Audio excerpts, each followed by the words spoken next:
दोस्तों, आज मैं आपको एक ऐसी डरावनी भूतिया कहानी सुनाने जा रहा हूँ जिसे सुनकर आप भी सोच में पड़ जाएंगे कि आखिर ये सब घटनाएं क्या सच में मुमकिन है। ये सब आप तो कहानी सुनने के बाद ही डिसाइड करिएगा कि कहानी कैसी थी। चलिए बिना देर के कहानी को शुरू करते हैं। राजेश और सुमित्रा एक ही कॉलेज में एक साथ ही क्लास में पढ़ते थे। राजेश अपने पापा की तरह राजनीति में काफ़ी इंटरेस्ट रखता था और कॉलेज में छात्र नेता में उसका सबसे प्रबल नाम था। उसके पिता देश के केंद्र सरकार के मंत्रिमंडल में काफ़ी उच्च स्थान पर थे। राजेश लड़कियों में काफ़ी पॉपुलर था। उसकी छवि पूरे कॉलेज में काफ़ी फेमस थी। वो पढ़ाई के साथ खेल में भी अव्वल रहा। जब भी किसी स्टूडेंट को कॉलेज में स्टडी में कोई प्रॉब्लम आती थी, राजेश उसकी प्रॉब्लम तुरंत सॉल्व कर देता था। इस वजह से स्टूडेंट्स उसकी काफ़ी इज्जत भी करते थे। राजेश का दिल नेतागिरी के अलावा किसी और पर भी केंद्रित था। राजेश का दिल सुमित्रा पर आ गया था। राजेश जैसे फेमस और इंटेलिजेंट लड़के का दिल किसी पर आया है तो आप सोच ही सकते हैं आखिर वो कैसी दिखती होगी। सुमित्रा दिखने में काफ़ी खूबसूरत थी। कॉलेज में उस समय उसके साथ जितना खूबसूरत और कोई लड़की थी ही नहीं। वो जितनी खूबसूरत थी उतनी शर्मीली भी थी। सुमित्रा की खूबसूरती और उसका शर्मीलापन उसके कैरेक्टर में चार चांद लगाता था। सुमित्रा भी मनी मन राजेश को काफ़ी चाहती थी। वो राजेश से सच्चा प्यार करती थी। दोनों एक दूसरे से प्यार करते थे, लेकिन बताने में दोनों घबराते थे। सुमित्रा अपना दिल का हाल राजेश को नहीं बता पाती थी क्योंकि उसे डर था राजेश कहीं मना ना कर दे, क्योंकि राजेश काफ़ी अमीर घर से था और वहीं दूसरी तरफ सुमित्रा एक मिडिल क्लास फैमिली से आती थी। इन्हीं बातों की वजह से सुमित्रा अपने दिल का हाल राजेश को नहीं बता पा रही थी। एक दिन सुमित्रा कॉलेज से घर की ओर जा रही थी। रास्ते में उसे राजेश मिला। नज़रें एक दूसरे से टकराई दोनों की और एक दूसरे को देखने लगे। मुंह से तो नहीं, लेकिन आंखों से वो दोनों एक दूसरे से बातें कर रहे थे, जैसे पिछले जन्म से एक दूसरे को जानते हो और पिछले जन्म के प्रेमी रहे हो। फिर कुछ मिनटों बाद दोनों ने एक दूसरे से नज़र हटाई और नीचे की ओर झुकाई। राजेश बाइक पर था। राजेश अपने घर की तरफ चला गया और वहीं दूसरी तरफ सुमित्रा भी अपनी घर की तरफ चली गई। दोनों एक दूसरे से काफ़ी दूर हो गए थे। तभी सुमित्रा को कुछ लोग छेड़ने लगे जो उसी कॉलेज के थे। सुमित्रा काफ़ी घबरा गई और वहाँ से तेज रफ्तार से दौड़ने लगी। राजेश को अचानक से सुमित्रा के पास कोई काम याद आ गया। वह मुड़ा और अपनी बाइक को तेज़ी से सुमित्रा की तरफ अपनी बाइक ले गया, लेकिन वह हैरान रह गया क्योंकि जिस डायरेक्शन में सुमित्रा गई थी वो उस डायरेक्शन में नहीं मिल रही थी। वो तो बिना गाड़ी के थी, वो तो पैदल थी, तो इतनी जल्दी वो कहाँ जा सकती थी। राजेश को थोड़ा दूर चल के कुछ लड़के दिखे। यह वही लड़के थे जो सुमित्रा को छेड़ रहे थे। राजेश को उन्हें देखकर यह आभास हो गया था कि सुमित्रा के साथ यही कुछ हरकत कर रहे होंगे। वो वहीं रुका रहा और उन लड़कों से बात करके उन्हें वहाँ से भेज दिया। कॉलेज के सब लड़के राजेश से डरते थे क्योंकि राजेश काफ़ी अमीर था और उसके पापा पॉलिटिक्स में थे, इसलिए राजेश से पंगा लेने में किसी को अपनी भलाई नजर नहीं आती थी। राजेश कभी किसी के साथ भी अन्याय नहीं सहन कर सकता था। जैसे ही वो लड़के गए, राजेश ने सुमित्रा को ढूंढने की कोशिश करी, लेकिन वह काफ़ी देर तक नहीं मिली। परंतु जैसे ही वो वापस जा रहा था तभी उसको कुछ रोने की आवाज़ आने लगी। वो आवाज़ एक गली से आ रही थी। राजेश ने उस गली की तरफ मुड़कर देखा तो सुमित्रा को पाया। सुमित्रा काफ़ी भयभीत थी। राजेश ने उसे अपने बाहों में ले लिया और उसे भरोसा दिलाया कि वह उसे कुछ नहीं होने देगा। समय बीतने लगा और दोनों के प्रेम को अब नए रिश्ते की डोर में बांधने की बातें होने लगी। सुमित्रा ने बताया वह अनाथ है, उसका कोई नहीं है, वह अकेले रहती है घर पर। इस बात पर कई लोगों ने राजेश के घर से आपत्ति जताई और उन लोगों ने राजेश और राजेश के घर वालों से बोला कि राजेश उस लड़की से शादी ना करे। लेकिन राजेश का सुमित्रा के प्रति प्यार देखकर राजेश के परिवार वाले शादी के लिए राजी हो गए। फिर क्या था, शादी के लिए शुभ मुहूर्त निकला और शुभ मुहूर्त वाले दिन शादी संपन्न हुई।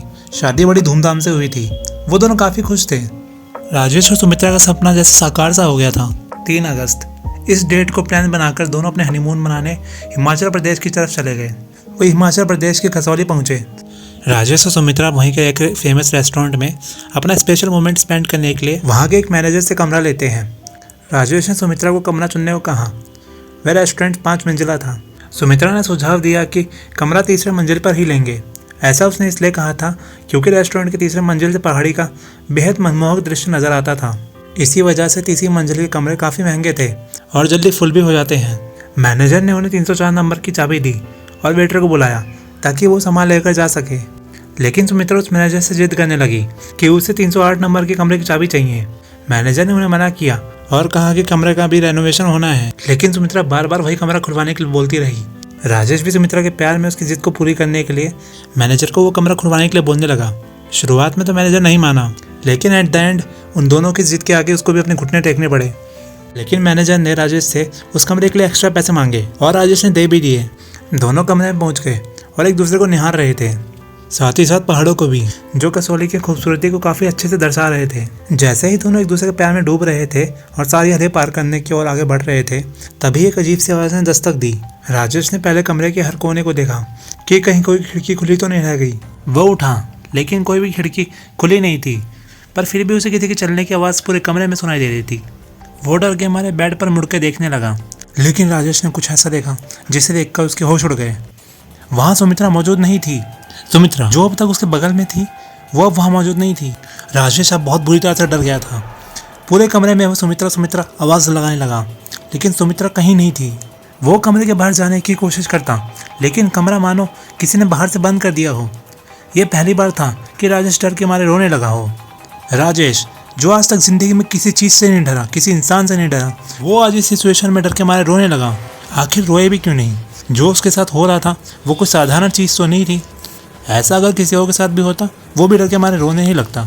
अचानक से उसे कमरे के बाथरूम से पानी चलने की आवाज़ आती है। वो दौड़ते हुए बाथरूम की तरफ पहुंचता है। जैसे वह उधर पहुंचता है, पानी की आवाज़ बंद हो जाती है। उसे बाथरूम से एक औरत की आवाज़ आती है। वो आवाज़ किसी और की नहीं, सुमित्रा की ही थी। सुमित्रा बोलती है, राजेश कहाँ ढूंढ रहे हो मुझे, आओ मेरे पास। राजेश देखता है कि सुमित्रा बालकनी में खड़ी हुई होती है। जैसे ही राजेश डर के मारे उससे लिपटने के लिए बढ़ता है, सुमित्रा एकदम से गायब हो जाती है। बालकनी पहाड़ की तरफ थी, इसलिए राजेश सीधा पहाड़ से नीचे गिर जाता है और उसकी मौत हो जाती है। अगले दिन राजेश की लाश पहाड़ से बरामद होती है। इंस्पेक्टर रणदीप सिंह को तहकीकात करने की जिम्मेदारी मिलती है। जब राजेश की लाश का पोस्टमार्टम होता है तो पता चलता है कि राजेश की मौत से पहले उसकी धड़कनें काफ़ी तेज चल रही थी। इंस्पेक्टर सुमित्रा को ढूंढने की कोशिश करते हैं, लेकिन उन्हें सुमित्रा का कहीं पता नहीं चलता। मैनेजर से इंस्पेक्टर सीसीटीवी कैमरे की फुटेज मांगता है, लेकिन वो रिकॉर्डिंग देखकर परेशान हो जाता है। सीसीटीवी कैमरे में सुमित्रा की कोई फोटो नहीं दिख रही थी।